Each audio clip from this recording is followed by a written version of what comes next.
네, 어제 22일이었죠. 국내 상장 ETF가 1,000개를 넘어섰습니다. 이제 어제 기준으로 총 1,002개가 됐는데요. 급성장 중인 ETF 시장 동향 또 주목할 ETF에 대해서 알아보겠습니다. 키움투자자산운용 ETF 컨설팅 사업부 정성인 부장 모셨습니다. 안녕하세요. 오세요. 안녕하십니까. 지난달에 벌써 한 달이 지났네요. 네, 한 달 한 달 만에 지났습니다. 오셨는데 네. 국내 증시 흐름은 괜찮았잖아요. 네. ETF 시장은 뭐 특별하게 바뀌거나 뭐 인덱스가 많이 팔렸거나 뭐 이런 시장 변화가 좀 있었나요? 네, 어쨌든 국내 증시 자체가 지금 계속해서 뭐 반전에 반전을 거듭하면서 계속 좋은 성과를 좀 보여주고 있다 보니까 ETF 시장에서도 이에 따른 영향으로 국내 주식형 ETF들이 도드라지게 성장하는 모습을 계속 보여주고 있는 상황입니다. 올해 들어서 보시면 ETF 시장 같은 경우에 이제 작년 말에 저희가 그 173조 원에서 시작을 해서 어제 기준으로 이제 220조 원 정도 되거든요. 221조 원 정도 되는데 성장률이 한 26.5% 정도 성장을 했거든요. 성장률로 따지면. 그런데 그 중에서 보면은 이제 국내 주식형 ETF는 전년 말 기준 한 43조 원에서 시작을 해서 62조 원까지 약 45% 성장했기 때문에 전체 시장 성장률의 한 20%를 추가적으로 성장을 했다라고 말씀을 드릴 것 같고요. 그 국내 ETF 시장 220조라고 말씀드렸는데 그 중에서 한 40%가 채권형, 그리고 네. 한 60% 정도가 주식형이다라고 보면 되거든요.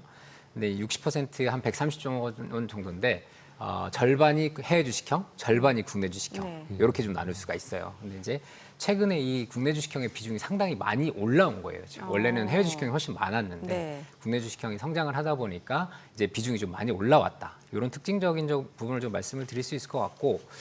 그래서 어떤 종목들 위주로 이제 개인 투자자분들이 좀 순매수를 하셨는지 제가 좀 들고 나왔는데 네. 좀 낯설긴 해요. 왜냐하면 뭐 이종민 앵커님은 뭐 매월 방송 ETF 하시니까 아시지만은 네. 항상 뭐 개인 순매수, 네. 뭐 아니면 수익률 상회하면은 예. 보통 키워드가 뭐 미국, 네. AI, 맞아요. 반도체, 테크 이런 거 들어가야 약간 되잖아요. 섹터 쪽 많이 네, 나오고. 그렇죠. 예. 근데 이제 보시면 올해는 개인 순매수 1등에 코덱스 200이 올라가 있어요. 코덱스 200. 네, 코덱스 200. 그리고 2등은 이제 2배의 하락 레버리지에 베팅을 하는 코덱스 200 선물 인버스 고퍼스라고 저희가 표현하잖아요. 네, 네. 2X가 올라가 있고 네. 3위가 이제 코덱스 200 타겟 위클리 커버드 콜. 200에 이제 커버드 콜을 씌운 거. 예. 그리고 플러스 고배당주 타이거 200. 이렇게 국내 주식형 상품들이 사실 개인 순매수를 상위를 점령한 케이스가 정말 오랜만에 보는 것 같아요. 네, 그래서 그만큼 국내 증시에 대한 기대감과 상승에 대한 기대감, 물론 하락에 대한 기대를 하시는 네. 분들도 계시지만은 상승에 대한 기대감이 굉장히 높은 이런 기대감을 반영하고 있는 게 아닌가 그런 모습을 좀 보일 수가 있고 제가 그 4월 저희가 이제 어쨌든 저점이었잖아요. 저점이 네. 지금 많이 올라왔는데 그래서 3개월도 한번 따봤는데 크게 다르진 않더라고요. 3개월도 한번 따봤는데 3개월에 이제 개인 순매수 1등은 네, 아무래도 이제 지수가 계속 올라오다 보니까 떨어질 거다. 이게 이제 보통 저희가 박스피라고 소위 표현을 네. 하는데 이게 좀 익숙하시잖아요 투자자분들이. 네. 그러다 보니까 이제 하락에 좀 베팅을 하셨는데 조금 뼈 아픈 것 같아요. 이제 그렇죠. 압도적으로 금액이 너무 커요 지금. 네. 그러다 보니까 한 1조 원 넘는 금액이 지금 개인 투자자분들이 코덱스 200 선물 인버스 2X에 투자를 하셨고. 기관 수익률이 마이너스 예, 42.9%예요. 이게 기간 수익률이기 때문에 3개월. 예, 3개월 기간 수익률이기 때문에 사실 이제 뭐 평균 수익률로 따지면 한 중간 정도 될 것 같은데 그렇죠. 좀 안타까운 상황이긴 하죠. 왜냐하면 지금 증시가 한국도 좋고 미국도 좋고 다 좋은데 에브리바디 랠리인데 지금 이제 투엑스에 고퍼스에 투자하신 분들 좀 손실을 보고 계시기 때문에 네. 조금 안타까운 것 같고 그 외에는 이제 앞서 1개월과 비슷하게 200이나 200 타겟 위클리 커버드 콜 그리고 배당 관련된 상품들이 좀 상위에 올라왔다라는 부분이 가장 특징적인 부분인 것 근데 같습니다. 저는 역으로 이렇게 보니까 어떤 느낌이 드냐면 그러니까 시장이 올라가는데 진짜 왜 올라가는지 모르겠다라고 생각하시는 투자자분들도 꽤 있는 것 같고 또 기존에는 보면 어떤 섹터 뭐 AI면 AI 아니면 뭐 원자력이면 원자력 이런 식으로 이쪽 많이 매수하셨다고 하면 이번에는 워낙 순환매가 빠르니까 그거보다 시장 전체에 대해서 뭔가 좀 베팅을 했던 게 아닌가 이런 생각도 들거든요. 맞는 말씀이요. 뭐 예. 최근에 시장 상황도 지금 그런 거잖아요. 예. 어찌됐든 간에 정책 관련된 기대주들이 계속 랠리를 하다가 네. 뭐 조선 방산도 일부 조정이 맞아요. 나왔었고 예, 예. 근데 또 최근 거래를 보면 자동차, 2차 전지 예. 이런 것들이 또 가고 있는 상황이거든요. 엄청 빠르게 나타나요. 이런 부분들 지금 외국인 매수가 좀 예. 반영이 된 부분들인데 이런 거를 사실 뭐 개인 투자자분들이 계속해서 따라가서 매매하시기는 쉽지 않은 그렇죠. 상황이거든요. 예. 그러다 보니까 차라리 시장에 베팅하는 게 오히려 조금 더 마음 편한. 또 그 외에는 뭐 고배당 같은 상품들은 어찌됐든 간에 시장에도 상승에도 참여를 할 수 있지만은 배당 수혜까지 볼 수 있기 때문에 그런 상품들이 오히려 그 인기가 좀 좋은 게 아니었던가 예, 그렇게 좀 평가를 할 수 있을 것 같습니다. 왠지 저는 신규 자금이 들어온 것 같은 느낌이 좀 신규? 드네요. 새로 이제 주식시장 들어갔는데 뭐 사야 돼 그러면 일단 PB 분들이나 이런 분들 배당주 코덱스 그냥 사세요. 2배짜리 이런 거 살지 말고. 그래서 신규 자금이 좀 들어온 게 아닌가 이런 느낌이 들고 의외로 타겟 위클리 커버드콜 같은 상품이 굉장히 많이 팔렸네요. 생각보다 이거 굉장히 어렵잖아요. 네. 그리고 의외로 또 성과가 그렇게 커버드콜이었음에도 불구하고 인덱스보다 그렇게 나쁘진 않네요. 그러니까 이제 커버드콜 상품은 기본적으로 상승에 베팅을 하되 상단이 좀 막혀 있는 상품인데 네. 대신에 분배 배당을 조금 주는 이제 이게 옵션 콜옵션 매도를 하는 거기 때문에 옵션 프리미엄을 수취함으로써 분배를 좀 주고 대신 상승에는 조금 막는 네, 이런 상품이지 않습니까? 그래서 사실 배당에 장점이 있는 상품인 거죠. 배당에 있는 상품이고 장점이 있는 상품이고 그러니까 코덱스 200 타겟 위클리 커버드 콜이 잘 팔린 이유에 대해서 두 가지로 얘기를 할 수 있을 것 같은데 첫 번째는 어찌됐든 건 지수 상승에 동참할 수 있다는 부분. 이게 위클리 커버드 콜이다 보니까 위클리 옵션을 사용을 하거든요. 네. 그렇기 때문에 어느 정도는 상승에 동반할 참여할 수 수 있다. 있고 두 번째는 배당인데 네. 그 커버드 콜에서 발생하는 옵션 매도에서 발생하는 프리미엄 같은 경우에는 비과세예요. 예, 그러다 보니까 이 개인 투자자분들이 이 비과세에 대한 수요가 굉장히 많으시거든요. 네네. 그러다 보니까 이 타겟 위클리 커버드 콜의 분배율도 굉장히 높은 상황이고 그러다 보니까 수요가 굉장히 많았다. 이렇게 평가를 할 수 있을 것 같습니다. 네. 자, 그리고 수익률 측면에서 보게 되면 최근에 이제 원자력이라든지 이제 양자 컴퓨팅 관련 ETF 수익률이 또 괜찮았다면서요. 네. 지금 뭐 미국도 뭐 우리나라뿐만이 아니고 네. 썸머랠리 계속 펼쳐지고 있는 상황이고요. 관련해서 지금 관련 주식들이 계속해서 좋은 모습을 보이고 있는데 양자 컴퓨팅 같은 경우에는 뭐 기억하시겠지만 작년 말에 굉장히 핫했던 주식인데 1월에 CES에서 이제 젠슨항 CEO가 양자의 저주라고 이제 사람들이 표현을 했는데 네. 뭐 20년 넘게 남은 것 같다. 뭐 이런 네. 표현을 하면서 굉장히 힘들었어요. 1분기 뭐 4월까지 굉장히 그렇죠. 힘든 모습을 보였었는데 이게 이제 양자 컴퓨팅에 대해서 어느 정도 기업들이 실적 개선이 좀 이루어지고 있고 또 새로운 기술들이 계속 출시가 되다 보니까 4월 이후부터는 굉장히 좋은 흐름을 보이고 있고 게다가 최근에는 어찌됐든 이제 빅테크 위주로 진행되었던 미국장의 랠리가 이제 중소형주들까지 이제 온기가 퍼지면서 이런 양자 컴퓨팅 관련된 주식들이 굉장히 좋은 모습을 보여주고 있고 젠슨항 CEO도 얼마 전에 입장을 좀 바꿨습니다. 양자의 패러다임이 바뀌고 있는 것 같다. 뭐 이런 얘기를 하면서 사실은 좀 비난을 받았어요. 양자 네. 컴퓨팅에 투자하시는 분들한테는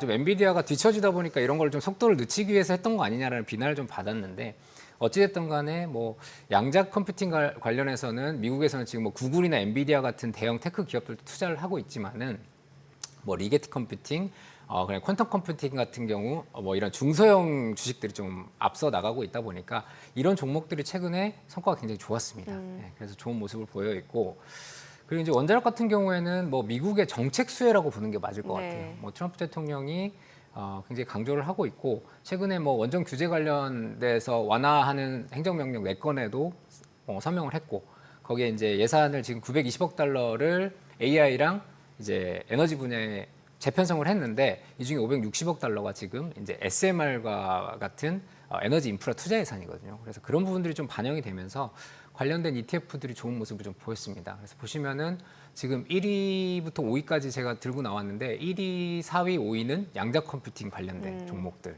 뭐 다행히 저희 키움 종목도 지금 한 종목 들어가 있어가지고 네 키움 미국 양자 컴퓨팅 5위에 네 있네요. 5위에 들어가 있고요. 아무래도 지금 올라가는 시장에서는 이렇게 탑 10으로 이제 집중 포트를 짠 종목들이 아무래도 상승률이 좀 크다 보니까 조금 더 좋았던 것 같고요. 그 외에 지금 원자력이나 네. 방산 조선이 최근에 좀 안 좋았는데 최근 일주일간은 그래도 또 다시 리바운드하면서 좀 좋은 성과를 기록했다 이렇게 말씀을 드릴 수 있을 것 같습니다. 그리고 최근에 단기 급등하다 보니까 아까 커버드콜 수요가 생기는 것처럼 또 파킹 ETF라는 게 있던데 파킹 ETF가 예전에 말씀하신 단기 채권 ETF랑 좀 다른 건가요? 그러니까 이게 파킹이라고 표현하다 보니까 뭔가 새로운 개념인가라고 생각을 하시는 분들이 계시는데 사실은 뭐 초단기채 ETF, 네.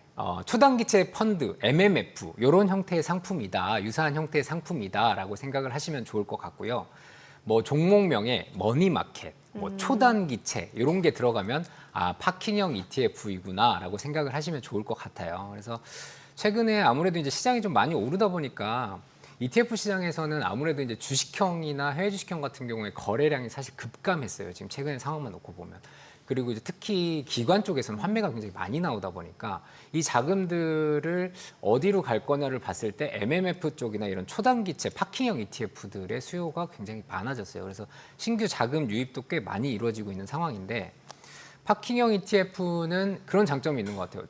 지금 정기예금 금리가 보면은 시장에 시중은행들이 뭐 2% 초반 정도, 뭐 2.0에서 2.3 정도 구성이 되고 있는데 이 파킹형 ETF들 같은 경우에는 머니마켓 ETF들은 회사마다 좀 차이는 있지만 뭐 2.5 중반에서 2.7 정도까지 금리가 나오는데 정기예금 아시다시피 1년을 묶어둬야 되는 거고 얘 같은 경우에는 하루만 묶어두셔도 하루만큼의 그 이자율이 나오는 거기 때문에 그런 좀 편리성 측면에서 좀 수요가 많이 있는 것 같아요. 그래서 최근에 기관들 환매 자금들이 이 파킹형 ETF로 좀 자금이 많이 몰리고 있다 이렇게 평가를 하면 맞을 것 같습니다. 지금 자료 보면 일주일 순유입, 그다음에 네. 기간 수익률이면은 0.04%가 일주일 수익률인 그렇죠. 거잖아요. 네, 일주일 그럼 수익률. 곱하기 4 하면은 한 달 그렇죠. 수익률이죠. 네, 네, 그럼 네, 그러면 4, 16이면 한 네, 네. 0.16% 네, 정도 네. 되는 거고 곱하기 12 하면 네. 되는 건가요? 네, 근데 이제 주말이 빠져 있는 거기 때문에 사실 주말까지 포함하면 네. 조금 더 늘어나는 조금 수익이- 늘어나요. 그렇죠. 네, 네. 그러면 저런 건 수수료는 어떻게 돼요? 매매 수수료가 되게 싸요. 그러니까 매매 수수료는 네. 뭐 어쨌든 그 매매 수수료는 사실 증권사 수수료잖아요. 예를 들어서 그렇죠, 예. 퇴직연금에서 매매하시는 분들은 매매 수수료가 없으시잖아요. 없는 네, 거고. 없으신 네. 거고. 다만 이제 호가 스프레드는 당연히 있는데 거의 호가는 붙어 있다라고 보시면 되고 이제 보수가 있잖아요. 이게 간접 투자자다 예. 보니까. 근데 이제 싸요. 5bp, 뭐 3bp 막 이런 수준이기 때문에 연애. 예, 연애. 그렇죠. 예. 그렇기 때문에 실질적으로 비용 측면에서 봤을 때는 뭐 펀드도 있고 여러 가지 간접 투자 수단들이 있지만은 이런 낮은 보수로 어쨌든 좀 편의성 측면에서 투자하기 굉장히 간편하다라고 얘기를 할 수 있는데 근데 이제 저희가 드리는 말씀 그거예요. 이거를 장기로 투자하시기에는 사실은 또 요즘에 워낙 좋은 수단들이 많기 때문에 단기성 자금들은 이런 상품들을 좀 잠깐 맡겨두셨다가 또 갈아타시는 이런 전략들이 좋다라고 판단이 됩니다. 그럼 저게 이제 잔액이 커지면 주식 시장이 약간 조정이고 저 잔액이 적어지면 다시 주식으로 넘어가고 이렇게도 판단할 수 있을까요? 그러니까 자금 플로우를 보면은 네. 주식이 올라가면 커집니다 일단. 왜냐하면 환매들이 계속 나오면서. 예. 예, 증시가 올라가면 계속 커지고 증시가 빠지기 시작하면 머니마켓 ETF가 줄어들기 시작합니다. 왜냐하면 자금을 빼서 매수들이 들어가기 때문에. 오히려 빠질 때 매수하려고 들어가고 상승하면 오히려 팔아서 늘어나고 이렇게 거꾸로 생각을 해야 되는 거예요. 최근에는 기관들이 어찌됐든 간에 지금 3,200선을 두고 계속 하고 있지만은 6월 말 이후에는 기관들의 ETF 매수 수요가 굉장히 큰 폭으로 많이 줄었어요. 그 이유가 바로 환매를 해서 이런 초단기채나 다른 쪽으로 자금들이 좀 많이 들어온 상황이다 보니까 그렇게 보시는 게 맞을 것 같아요. 네. 아니 인컴 펀드 설정액이 2조 7천억 원대로 불어났다고 하는데 인컴 펀드 설명을 해주세요. 이제 인컴 ETF, 인컴 예. 펀드 뭐 이렇게 표현을 하는데 시장에서 뭐 소위 말하는 앞에서 얘기했던 커버드 콜 네. 이런 것들이 이제 인컴형이다라고 보시면 될 것 같고 그다음에 고배당도 이제 네. 인컴형 그리고 리츠 이런 것들이 이제 대표적인 인컴형 자산이다라고 보시면 되는데 그 소득 파이프라인을 다변화하시고자 하는 수요는 저도 있고 앵커님들도 있으시고 다들 있는 거잖아요. 그래서 제2의 월급 뭐 이런 거 요즘 제2의 엄청 월급. 유행이잖아요. 그래서 네. 저도 그런 유튜브 콘텐츠 굉장히 많이 찾아보는데 아무래도 이제 제2의 그런 월급. 예, 수요들이 많다 보니까 이 배당을 좀 정기적으로 받을 수 있는 상품들에 대해서 굉장히 수요가 많으신 것 같아요. 뭔가 돈이 돈을 벌게 하는. 네, 그렇죠. 자본이 일하기. 네. 나는 일하기 싫고 자본이 일하게 하는 가장 효율적인 방법이 네. 아닌가라고 생각을 하는데 그러다 보니까 이제 인컴형들의 상품들의 배당 수익률을 보고 이제 많이 투자를 하시는데 뭐 고배당 ETF들은 뭐 상품마다 좀 차이는 있지만 평균적으로 한 4에서 5% 정도 배당이 나오는 거고 근데 이제 앞서 말씀드렸던 커버드 콜 같은 경우에 이제 옵션 프리미엄을 쓰기 때문에 배당이 좀 많이 나오긴 해요. 배당이 좀 많이 나오고 제가 그 연간 배당률 상위만 좀 들고 나왔는데 뭐 다 1위부터 10위는 커버드 콜 상품들이 차지를 했어요. 그만큼 이제 옵션 프리미엄을 가지고 배당을 주는 게 주된 목적이다 보니까 커버드 콜 상품들이 상위를 좀 차지를 했고 보시면 라이즈 미국 테크 100 데일리 고정 커버드 콜. 그러니까 이게 자세히 보시면은 종목명이 너무 긴데 뭐 데일리 커버드 콜도 있고요, 위클리 커버드 콜도 있고 좀 네. 복잡하긴 해요. 근데 이제 그 커버드 콜 옵션 매도 전략을 사용하는 상품이다라고 보시면 될 것 같고 그 앞에 있는 기초 자산에 따라서 이제 상승률이 제한된다라는 부분이 있기 때문에 그 부분을 좀 염두에 두고 보시면 좋을 것 같고. 그래서 연간 배당률이 지금 사실 굉장히 높아요. 한 15% 정도 나오는데 그러네요. 사실 얘만 보면은 가장 완벽한 상품인 것 같을 수도 있잖아요, 사실. 예, 예. 그렇죠. 근데 이제 앞서 말씀드렸지만 일단 주가가 올라가면 상승에 제한이 됩니다. 네. 상승에 제한이 되기 때문에 이 부분을 반드시 염두에 두셔야 되고 그리고 주가가 하락했을 때 분배를 계속 주긴 줘요. 근데 원금 자체가 계속 줄어들기 때문에 원금이 줄어요. 줄죠. 분배는 주는데 원금이 줄어드는 이 약간 아이러니한 현상이죠. 그러니까 배당금은 원금에 비례해서 주기 때문에 예를 들어서 네. 내가 100만 원을 투자했는데 배당이 15%가 나왔는데 뭐 지수가 10% 빠졌어요. 그러면은 90만 원에 15%가 나오기 때문에 사실 원금이 줄고 배당은 나오는 이런 약간 아이러니한 현상이 나오기 때문에 사실 그 부분이 뭐 좋냐 나쁘냐를 놓고 따졌을 때 사실 나는 뭐 시장이 하락하는 거에 어느 정도 감내할 수 있다라고 하시면은 꾸준히 이제 그걸 쌓아가시는 방법도 좋을 것 같은데 네. 어찌됐든 간에 배당이 나온다고 해서 내가 손실을 보지 않는 건 아니다라는 부분은 꼭 염두를 해주셔야 될 것 근데 같아요. 약간 커버더콜 같은 경우는 이렇게 원금이란 단어를 쓰면 안 될 것 같거든요. 그럼요. 저는. 네. 예, 그러니까 왜냐하면 자꾸 이제 원금이란 단어를 쓰면 실제로는 이거 밑으로 가는 거는 주식이잖아요. 네. 코덱스랑 똑같은 거잖아요. 그러니까 빠지면 다 빠집니다. 그렇습니다. 먹으면 조금 먹습니다. 이렇게 팔아야 될 것 같거든요. 근데 이제 실제로 그 이런 상품들을 상장할 때 가이드라인을 받은 게 원금 보존, 그다음에 중위험 뭐 이런 표현들은 사용하지 쓰겠죠. 말아라라는 이제 권고를 받고 있습니다. 실제로. 최근에 이제 자산운용사들이 이제 ETF 보수 또 경쟁에 들어가서 이제 되게 힘드실 것 같은데, 네, 키움 자산운용도 이제 같이 하고 계실 거고 이제 원래 키움도 이제 수수료 제일 싼 걸로 이제 막 이제 인터넷 이제 증권사로 해서 하셨어서 한데 이런 거는 이제 투자자 입장에서는 굉장히 좋은 일이긴 한데 그러면서 이제 서비스가 나빠지거나 뭐 그런 거는 아닐까요? 네, 지금은 아직은 뭐 서비스가 나쁘셨다라고 말씀드리기는 좀 애매한 것 같고요. 사실 최근에 이제 뭐 한국투자신탁운용도 그 미국 S&P 500 ETF 보수를 낮추면서 그러니까 0.0047% 그러니까 저희가 그 BP로 많이 표현하면은 네. 0.47 BP예요. 이게 사실 잘 안 알아두실 수도 있는데 예를 들어서 저희가 ETF를 1조를 팔면요. 이걸 1조를 1년 동안 갖고 있었다고 하면 1년에 4,700만 원 수익이 나는 거예요. 1조 팔았는데. 그러니까 이게 저희 뭐 속된 말로 표현하는 종이값도 안 나온다라는 표현이 맞을 정도로 초저보수의 상품들이 좀 나오고 있어요. 그만큼 이제 보수 인하가 좀 거세지고 있는데 아무래도 이제 뭐 최근에는 연금 계좌를 활용한 이제 장기 투자 문화가 좀 자리를 잡다 보니까 결국 이제 이런 장기 투자의 복리 효과를 좀 극대화하기 위해서는 좀 이런 저보수의 상품들을 운용하시면서 복리 효과를 좀 극대화하실 수 있는 이런 이제 투자 저변이 좀 확대되는 것 같아서 이런 부분들이 이제 어쨌든 저도 일하고 있지만 운용사들의 이제 경쟁 심화로 좀 이어지고 있는 상황인데 저희도 동참을 하고 있습니다. 네. 저희도 동참을 하고 있고 이게 그 조금 모습이 다른 형태인 게 불과 3, 4년 전만 하더라도 예를 들어서 이런 거였죠. 중소형사들이 이제 대형사들이 잘 팔리는 상품들을 낮은 보수로 상장을 해서 조금 네. MS를 좀 확보하기 위한 전략이었다면 지금은 약간 패턴이 바뀐 게 중소형사에서 잘 된 상품들이 있으면 대형사에서 초저보수로 해서 상장을 해버리니까 그쪽으로 이제 자금이 흘러가는 이런 상황이 벌어지다 보니까 이제 감독원에서도 좀 그런 부분들을 규제를 하고 있는 상황이에요. 그래서 저희도 최근에 이제 고배당 ETF, 뭐 워낙 요즘 개인 투자자분들 수요가 많다 보니까 기존에 40bp에서 이제 19bp로 보수를 이제 절반 정도 수준으로 인하를 했고 그 올 상반기에 ETF 시장에서 가장 잘 팔린 ETF 중에 하나인 에이스 KRX 금연물 ETF 또 이제 50bp에서 19bp로 인하를 했거든요. 그래서 이런 부분들이 사실 어떻게 보면 이제 투자자분들께는 실익은 사실 분명히 있는 것 같아요. 네. 예, 어쨌든 장기 투자를 이어나가신다는 관점에서는 실익이 있는데 장점만 있지는 않은 것 같고요. 네. 그래서 보수도 중요하지만은 결국 투자자분들이 실제로 내는 보수는 이 부분은 저희가 소위 이제 보수라고 말씀드린 부분은 운용사가 가져가는 보수를 말씀을 드리는 예. 거고 모든 ETF 상품들은 홈페이지나 뭐 금투앱 사이트에 들어가시면 TER이라고 해가지고 Total Expense Ratio라고 해가지고 네. 그 펀드 그 ETF에서 부과되는 전체 비용의 크기가 나와 있어요. 그래서 똑같은 ETF다 하더라도 TER의 크기가 다르기 때문에 좀 번거로우시지만은 ETF를 비교하신다라고 하면은 보수뿐만이 아니고 이 TER까지 좀 보시면서 투자를 하는 거를 좀 권고를 드리고 있습니다. 알겠습니다. 오늘 내용 잘 들었습니다. 고맙습니다. 네, 감사합니다.